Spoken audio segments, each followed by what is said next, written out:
नमस्कार मु डाइटिशियन निहारिका दास सडांगी आपण माननकु स्वागत करूची हम यूट्यूब चैनल को। थंबनेल देखि कि तो आप जानि सारी थिबे थायराइड। आजिकली थायराइड घरे घरे देखा जाउची। मु जेते कि भी डाइट कंसल्टेशन करे प्रत्येक दिन 5 रु 6 जन थायराइड एवं पीसीओडी पेशेंट थांती।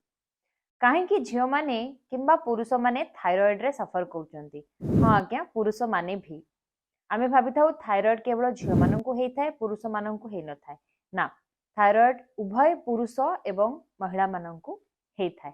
एबे पर्यंत आमे डाइट डिलाइट विथ निहारिका रे मोर देन 5000 थायराइड पेशेंट को रिवर्स करबा सहित तांको मेडिसिन मध्ये बंद करे सारिछु।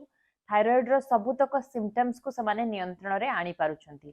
जदि आपण माननकु मो कथा रे विश्वास नाही एठी मु किछि रिव्यू रखिबी एवं आपण माने डाइट डिलाइट विथ निहारिका रो गूगल रिव्यू पेज को जाइकी आपण माने पढ़ी परिबे। जदि थायराइड पाई आपणकर कंसीव करिबारे प्रॉब्लम होउची मासिक ऋतुस्राव ठीक भाबरे हो नाही थायराइड पाई आपणकर ओजन बढ़ी बढ़ी जाउ दया करिकी ए वीडियोटी को प्रथमे समस्तक सहित शेयर कर देबे। ऊपर दिया जायथिबा नंबर रे आज ही व्हाट्सएप करिवे। मु आपण माननकु एश्योरेंस दउची जदि 3 मास आपण माने हमरो डाइट प्लान फॉलो करिवे निश्चिंत भाबरे आपण थायराइड को नियंत्रण रे आनी परिबे। कौन करिकी करिवे ओडिया खाद्य खाइबे व्यायाम करिवे घरे रहिकी निज घरे आम ओडिया खाद्य खाइकी आपण माने थायराइड को नियंत्रण रे आनी परिबे।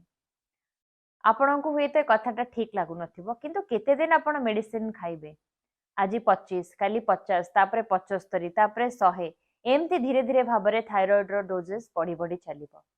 जीवन सारा आपण मेडिसिन रे बांधी रहिबे। आज्ञा हाँ यह सहित by one get one disease मु मो क्लाइंट माननकु सब बेले कुए जदि आपण माननकु गोटे मेटाबॉलिक डिसऑर्डर हे जाउची आपणकु अन्य मेटाबॉलिक डिसऑर्डर जेमति डायबिटीज पीसीओएस ब्लड प्रेशर हबार अनेक चांसेस रही। तो आपण माने 3 मास रे जदि थायराइड कमेबा पई चाहुचंती आम नंबर रे आज ही व्हाट्सएप करंतु। किछिटा दिनस आपणकु मने रखिया पई पड़िबो। आम डाइट प्लान आपणको ऊपरे काम दबो जदि आपण डाइट प्लान प्रॉपरली फॉलो करिवे आम सहित टच रे रहिबे आमे जहा कहबू ताकू अनुसरण करिवे। आमे कोनोसी सप्लीमेंट्स प्रोटीन पाउडर किंबा कोनोसी एणु तेणु जिनस आपण को एडवाइस करिबू नाही। केवल डाइट रो माने होउची आम ओडिया घर तयारी खाद्य। आपणकर जदि थायराइड अछि 3 मास हमकु दियंतु 3 मास मध्य रे मु आपणको सहाय्य करिवि औषध छाड़िबा पई थायराइड रो डोजेस कमेइबा पई। काहे कि एते कष्ट पाइबे काहे कि मेडिसिन रे पैसा खर्च करिवे एई मानसिकता को हमकु बदलाइबा पई पड़िबो एवं थायराइड को आपण निश्चिंत भाबरे रिवर्स करि परिबे।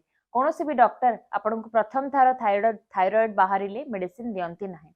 हाइपोथायरायडिज्म हो हाइपरथायरायडिज्म हो किंबा सबअक्यूट थायराइडाइटिस हो किंबा हाशिमोटो थायराइड हो कोनोसी भी थायराइड आपण निश्चिंत भाबरे नियंत्रण करि परिबे। मु जणे खाद्य विशेषज्ञ हिसाब रे मो अभिज्ञता रु आपण माननकु कहूची एवं मु जेते जण को आज जे सहाय्य करिछि जे भी आमटु डाइट प्लान नै छंती गोटे थर नु बारंबार से माने आमटु रिन्यू करिसंती कारण आमे तांकु मेडिसिन मुक्त करिछु।